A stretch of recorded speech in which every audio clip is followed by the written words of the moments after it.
Bonjour chers compatriotes, bonjour tout le monde, bonjour panafricanistes. Je vais essayer de m'exprimer en sango. Ça Ketengoy, il m'a ça direct après. Donc, avant toute chose, je vous prie d'abord de vous abonner à ma chaîne YouTube pour aussi te permettre de partager mes informations entre eux. Et puis, et garder toujours contact. S'il y a des éventualités, il y a des informations, n'hésitez pas à me les fournir, je suis toujours opérationnel. Donc, Aïta Tenti Kodro Asoi, depuis des rétentions, j'ai essayé de me taire un peu. Je me suis tué parce que ça m'a énervé. J'étais très en colère, bien entendu, j'étais très en colère parce que nous avons tous mené un combat. Et ce combat que nous avons mené, pensons qu'on allait, ceux qui avaient la charge de nous amener à bon port étant des leaders, ils semblent être découragés et qu'ils n'ont pas les reins solides pour mener à bon port, nous qui sommes des brebis. Et ça me cœur, ça me fait tellement mal. Donc je me suis dit qu'il fallait faire une vidéo pour dénoncer. Donc pour cette raison, chers compatriotes, j'aimerais juste prendre 5 à 10 minutes de votre temps pour essayer de vous parler un peu de ce qui se passe réellement en République centrafricaine. Je vous prie, bien entendu, de partager cette vidéo de manière à ce que ça atteigne nos dirigeants. Vous savez, diriger un pays n'est pas une tâche facile. Et personne n'a la clé de la connaissance. Personne ne peut prétendre dire que non, ni a connu Lingbiawe. Personne. Si aujourd'hui on assiste à une pluralité de sciences, ça veut dire que chaque fois que manquement que da amena science n'a bagigi et chaque science a un orgueil. C'est pourquoi philosophie est ni qui merde science et anthropologie est non ni que merde science parce qu'on a étudié zoo, sociologie est non ni que merde science parce qu'on a étudié la société. Donc chaque science a un orgueil. C'est exactement, il transpose dans le contexte humain, mais étant leader, il a déjà orgueil sur le terrain. Pour aller dire que ni a connu suffira, c'est faux. Je vois les zozos qui sont là, permettez-moi le terme, je ne suis pas toujours dans les logiques d'insulter ou bien de traiter les gens de quoi que ce soit. Je suis quelqu'un de bien éduqué, donc je ne souhaite pas insulter ou bien qualifier quelqu'un de telle sorte, mais parfois il nous arrive de dépasser ces limites. Amina Zagdazo, ils se disent soutien du président de la République. Amina Zagdazo, ils se disent MCU, mais Mogoba réalité combattant la paix. Des gens qui restent sur les réseaux sociaux pendant 2-3 semaines, ils publient 1-2 fois parce qu'ils attendent quelque chose. Contrairement à nous qui sommes des patriotes, on n'attend rien de qui que ce soit. On n'a jamais demandé à ce qu'on nous donne de l'argent. On n'a pas sollicité de l'aide du gouvernement. Nous, on fait le combat parce qu'on aime notre pays. On fait le combat parce qu'on veut que la RCA sorte de cette situation catastrophique depuis des décennies, depuis des siècles, je pourrais le dire. Malheureusement, le combat est en train d'être mélangé. Je le dis pourquoi? Parce que le Premier ministre actuel, qui est M. Dondra, à qui j'ai beaucoup de respect, je connais ce monsieur particulièrement, je l'ai côtoyé dans beaucoup de choses. Dans le cadre de travail même, je l'ai essayé d'abord, je l'ai connu, en bref, je l'ai connu. Je connais ses idéologies, je connais ses ambitions et je connais sa capacité. Je n'ai pas douté un seul instant à sa capacité à relever la RCA. Mais le combat que nous menons est tout autre chose. Il faut un patriote, il faut des patriotes pour relever ce défi. Est-il vraiment un patriote? À cette interrogation, je demanderai à tout un chacun de se poser cette question parce que je le connais. Je sais que c'est un peu difficile de donner une affirmation. Ce qui m'inquiète de plus, c'est que nous avons mené un combat. Bien entendu, nous avons mené un combat ensemble. Nous avons été humiliés sur les réseaux sociaux. Tout le monde sait qu'on nous insulte, on insulte nos mamans, on fait ceci. Beaucoup de militaires ont perdu leur vie. Les soldats ont perdu leur vie, ont perdu des parents. Pour quel but? C'est pour libérer la République centrafricaine. Et s'il n'y a pas de sacrifice, on ne peut pas amorcer cette indépendance. Depuis 1960 jusqu'à aujourd'hui, on n'a pas eu l'indépendance. On cherche maintenant à l'acquérir. C'est pourquoi je vous dis que j'étais un peu écœuré parce que d'emblée, le combat que nous nous sommes engagés à le faire, le combat pour lequel beaucoup de jeunes se sont mobilisés sans attendre d'autres récompenses, se sont mobilisés pour le faire. Apparemment, ce combat est en train de tourner en vinaigre. Ou bien c'est une manière de nous livrer, nous qui sommes des jeunes, je me pose cette question. Parce qu'à chaque fois, on a su ça. Quelle diplomatie? Il y a des gens qui ont mené ce combat bien avant nous, bien avant la République centrafricaine. Mais ils sont sur la bonne voie. Quand ils prennent des exemples sur le Rwanda n'a pas fléchi, le Rwanda n'a pas, arrivé à un certain niveau, changé de tact ou bien essayer de faire revenir ces bourreaux-là encore dans la République. Ça n'a pas été comme ça chez les Rwandais. Ils ont su tenir, ils se sont mobilisés, ils se sont lancés dans la communication. Il faut juste informer la population. Mais vous faites des choses, vous informez pas la population. La population est totalement mise à l'écart de toutes les décisions. La population n'est pas informée de votre politique. La population n'est informée de rien. Personne ne sait quel combat vous êtes en train de mener. Personne ne sait quelle stratégie vous êtes en train de mener. Personne ne le sait. Personne n'est informé. Même nous qui sommes des communicants, on n'est pas informés. Vous déléguez une seule personne qui est d'abord un orgueil, je le dis, qui se présente sur les réseaux sociaux à chaque fois quand il y a des publications, qui viennent avec ces orgueils mal placés pour dire que non, ceci est faux avec des c'est-à-dire des affirmations gratuites. Ça c'est faux, ça c'est vrai, comme si c'est lui seul qui détient la vérité. Ça m'écoeure parfois. Permettez-moi, c'est M. Doc Trouvé que je voulais en parler. Il n'est pas le seul à défendre, lui il défend la patrie parce qu'il attend quelque chose. Mais nous défendons la nation parce que nous voulons que les choses changent. Et nous sommes en train de mener ce combat parce que nous voulons que nos arrière-petits-enfants, nos enfants vivent dans un pays dans lequel ils pouvaient être fiers. C'est pour cette raison que nous menons ce combat. Mais il m'a semblé que ces gens se nous jettent à l'oubliette. Il m'a semblé que ce qui les préoccupe, c'est seulement leur poste ministériel. Ce qui les préoccupe, c'est le détournement de leur argent. Ce qui les préoccupe beaucoup plus, c'est leur intérêt personnel. Et moi, ça m'écoeure, ça m'interpelle. Étant activiste, étant panafricaniste, étant patriote. Je le dis en conséquence de cause parce que le gouvernement a mis en place. D'abord, je vais aborder le point du gouvernement. Le gouvernement a été mis en place. Je me suis rendu compte qu'il n'y a pas assez de jeunes dans le gouvernement. Il n'y a pas assez de jeunes dans le gouvernement. Mais on est où? Vous prenez le cas du Rwanda. Le Rwanda a nommé des jeunes ministres qui tournent autour de 25 ans à 30 ans.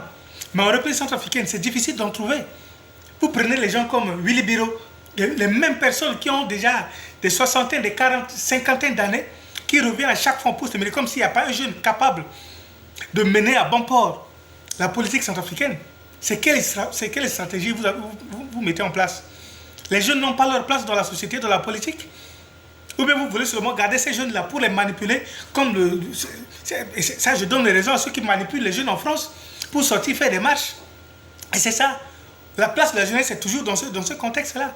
Les garder, les manipuler facilement pour qu'ils sortent dans les rues manifester.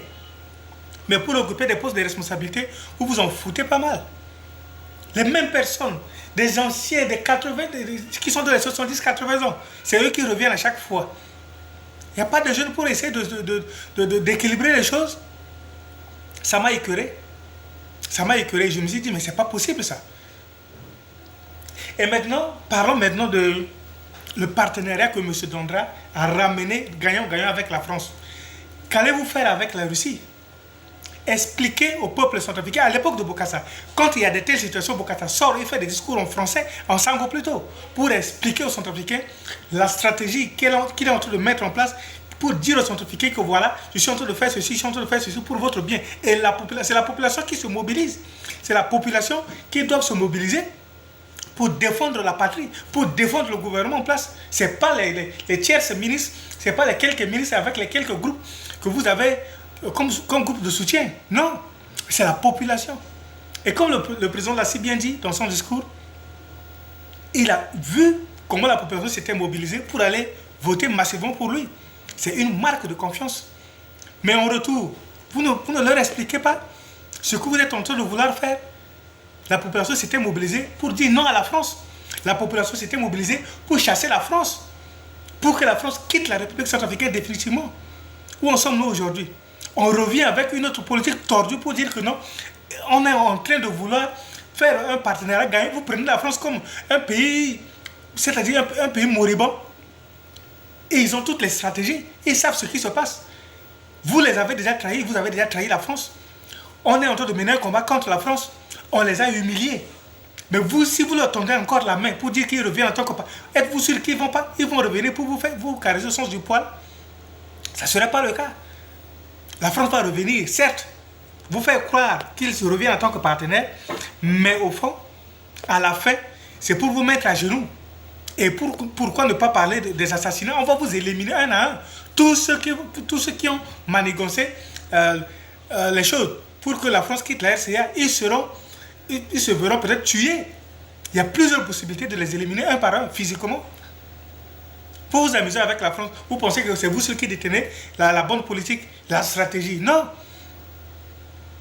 Faites très attention avec la France. Ce n'est pas le moment de ramener encore la France en République centrafricaine. La population, il suffit d'expliquer à la population ce que vous êtes en train de faire. La population va vous soutenir. Pour juste, je le dis, une aide budgétaire de 6 milliards qui est repartie annuellement, c'est-à-dire 6 milliards par année. 6 milliards une année, une aide budgétaire de 6 milliards. Vous ne pouvez pas tenir le coup à cause de 6 milliards d'aides budgétaires de la France, que la France a suspendu. Il vous suffit seulement juste de constater que les 6 milliards sont partis, c'est fini. Vous fléchissez totalement, vous tombez à bas le sol et vous changez de politique. Mais ça, c'est un arrêt de mort que vous êtes en train de signer. C'est votre arrêt de mort. Et nous serons les risées de tout le monde. Nous qui défendons publiquement sur les réseaux sociaux, nous qui défendons notre pays publiquement, nous qui faisons l'apologie de la Russie. On est mal vu, on sera traité de moins que rien. Je pourrais dire que c'est une trahison pour nous. Vous nous livrez à toutes les risées du monde. Ça vous coûtera quoi, le gouvernement, de diminuer votre train de vie? Nous avons vu les frais spéciaux. Il suffit de diminuer le salaire des ministres, ceux qui prient, qui partent vers Bagandou, ils partent au Bénin, partout, pour aller faire leur incantation afin de revenir en tant que ministre, afin de faire ceci. Ils sacrifient de l'argent pour devenir des ministres. Diminuer seulement leur salaire. Même si c'est 20% par ministre, vous allez voir que vous pouvez déjà combler le vide de ces milliards là. Les fonds spéciaux, 400 millions, mais combien de millions par mois là? Si vous diminuez ça, vous ne pouvez pas atteindre les 6 milliards par année. Il y a beaucoup de choses à faire. La pression que vous avez essayé de mettre au niveau de la douane, il suffit de faire cette même pression au niveau des finances, au niveau du trésor, au niveau de chaque ministère, ministère du tourisme, ministère de jeunesse et sport, chaque ministère, une pression pour donner une clairvoyance dans la gestion des choses de l'État. Vous allez voir que les 6 milliards là ne sont rien pour les Centrafricains. On pourra tenir le coup.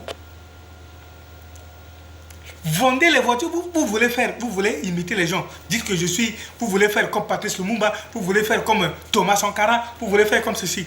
Mais vous n'êtes pas, tout le monde veut le miel, mais ils ne veulent pas vraiment affronter les abeilles. C'est le moment d'affronter les abeilles maintenant. On doit les affronter avant de tirer profit. On doit tous se retrousser les hanches afin de faire un bon combat. Réduisez votre train de vie. Diminuez le salaire des ministres poltrons. Les frais spéciaux, les bons vendredis, tout ça, là, réduisez ça au maximum. Vous ne voulez pas réduire.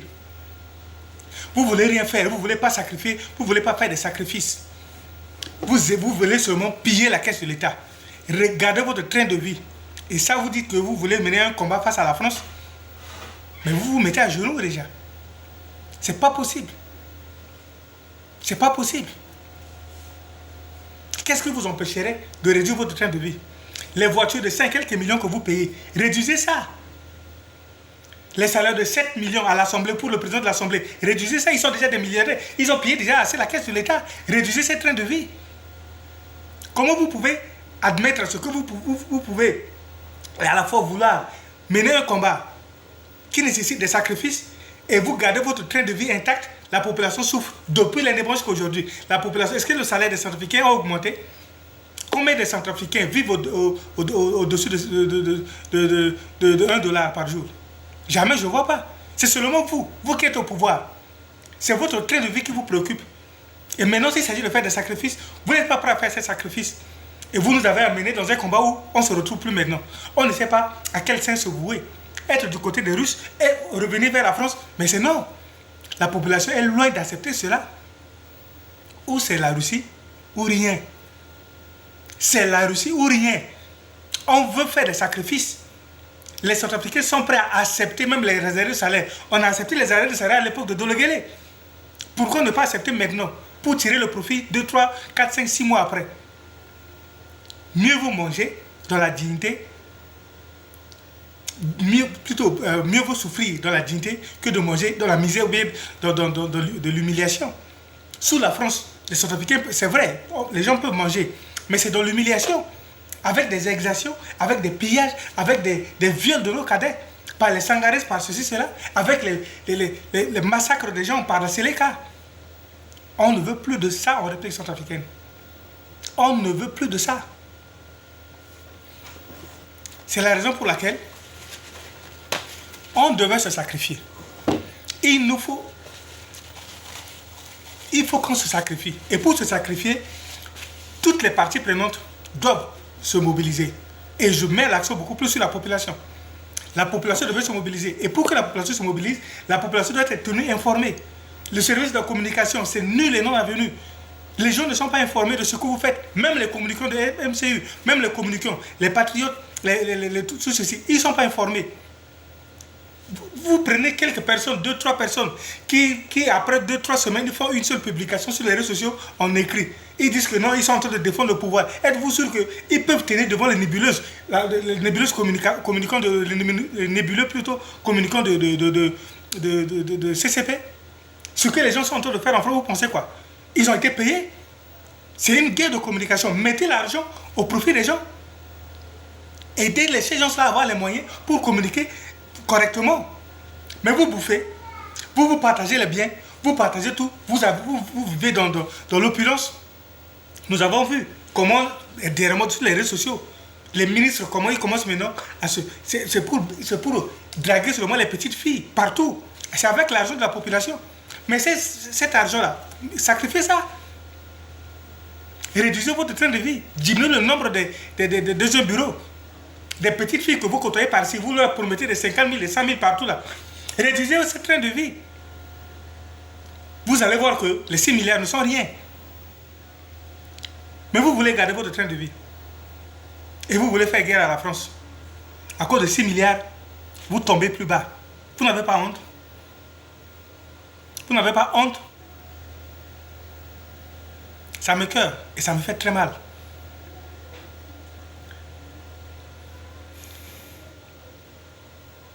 Il y a quelque chose qui se prépare à l'horizon. La France est en train de préparer un grand coup. Sur ce, je vais essayer de finir mon direct. Je vais vous dire, vous savez pourquoi Abakar Sabam est logé à l'hôtel Sidiki? Beaucoup de ces gens-là, ils sont logés en N'Djamena. Vous savez pourquoi? Abak a commencé à recruter depuis, c'est lui le recruteur en N'Djamena depuis.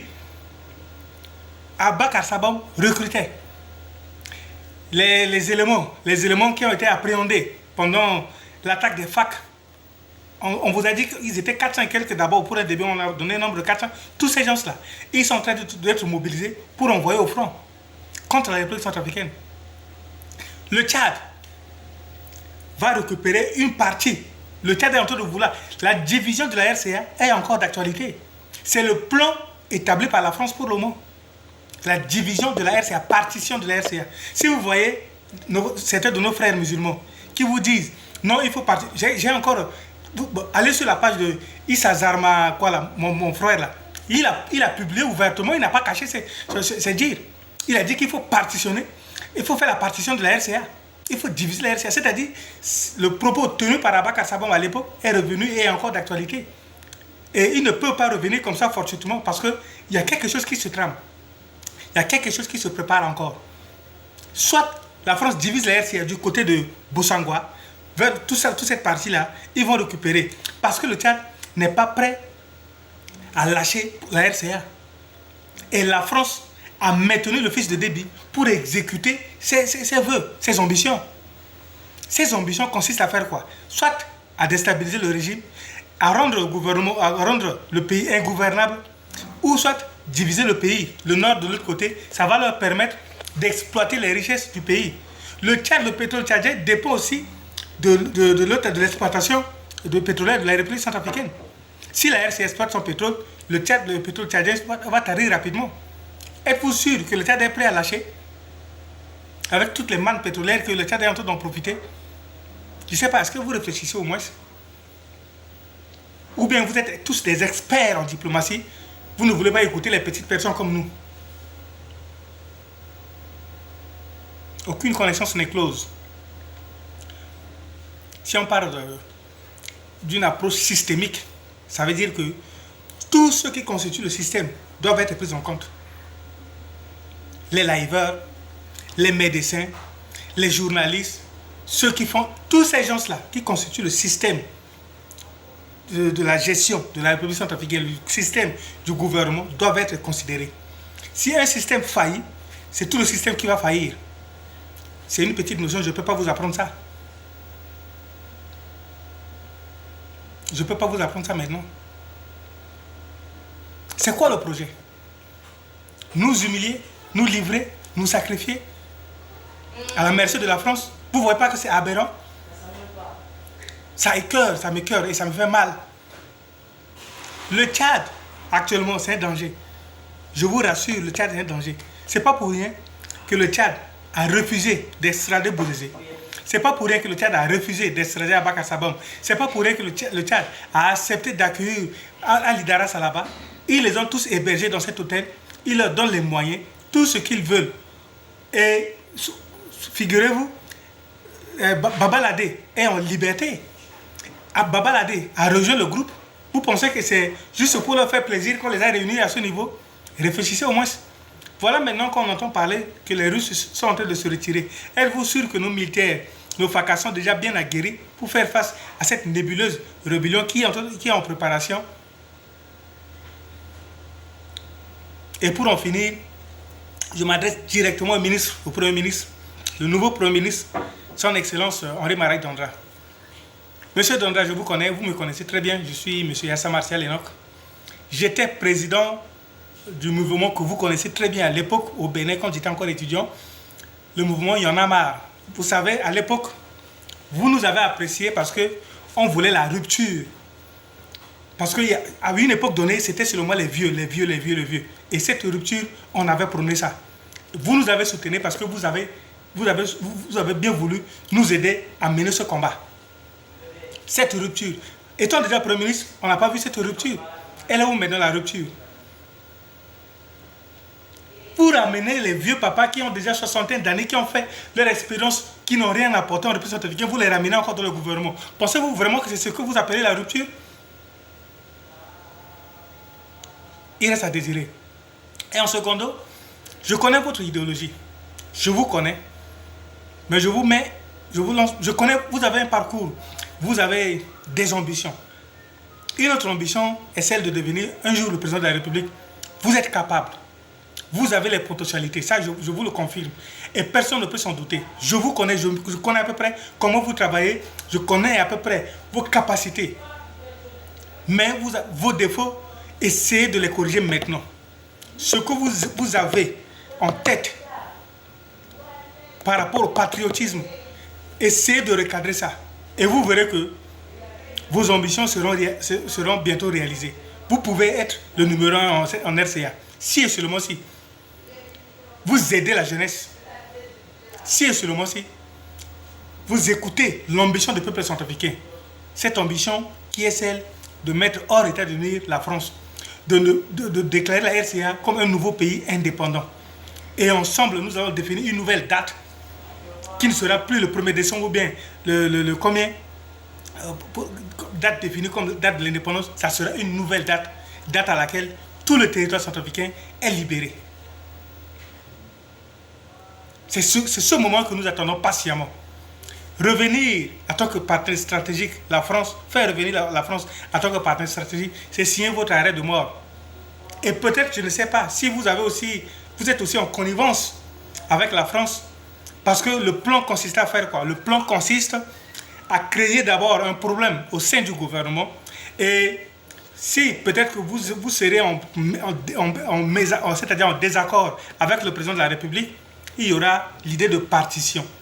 Et comme ça, on va diviser la RCA vers le nord et peut-être que vous aurez à regagner l'autre camp. C'est l'idée et c'est ce que nous avons eu comme info. Mais on se réserve le droit de le dire. Et nous continuons toujours à vous faire confiance, monsieur le Premier ministre. Nous savons, je connais votre capacité.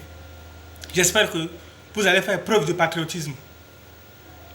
La jeunesse est derrière vous, la jeunesse est en train de vous observer. J'espère que le combat que nous avons mené depuis lors jusqu'à maintenant ne va pas être vain.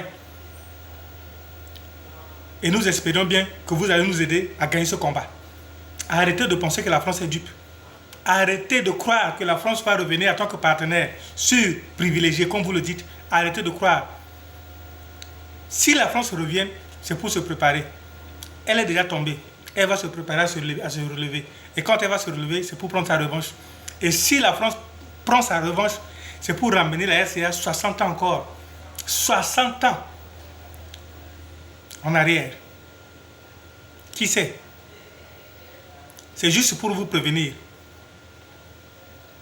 Nous connaissons ce qui se passe. Nous avons toutes les informations. Toutes les informations, je le dis. Je vous reviendrai très bientôt dans un autre épisode pour vous relater certains faits et vous dire encore d'autres choses qui se cachent par rapport à la politique actuelle, ce qui se passe actuellement en République centrafricaine. Prenez garde. La déclaration de M. Mokonjaï témoigne à peu près le plan qui est en train d'être encore échafaudé. Rien n'est encore gagné. On est juste au début du combat. Mais si vous fléchissez, si vous laissez tomber vos armes, nos parents qui sont morts, ils sont morts pour rien. Nos parents, les militaires, qui sont tombés au front, ils sont tombés pour rien. Les gens qui se sont sacrifiés sous les balles pour aller vous élire, tous ces sacrifices-là étaient vains. Et ça ne nous arrange pas. Prenez garde. Restez sur vos gardes. Rien n'est encore gagné. Rien n'est encore gagné. Je vous remercie. Je vous prie une fois de plus de vous abonner à ma chaîne. On va échanger de temps à autre par rapport aux sujets qui s'avèrent un peu cruciaux. On va essayer de les aborder ensemble pour essayer de voir ce qui se passe réellement dans la politique France-Afrique et par rapport à la position de nos dirigeants en République centrafricaine. Je vous remercie et prière de vous abonner. Merci. Passez un bon week-end et une belle journée dominicale.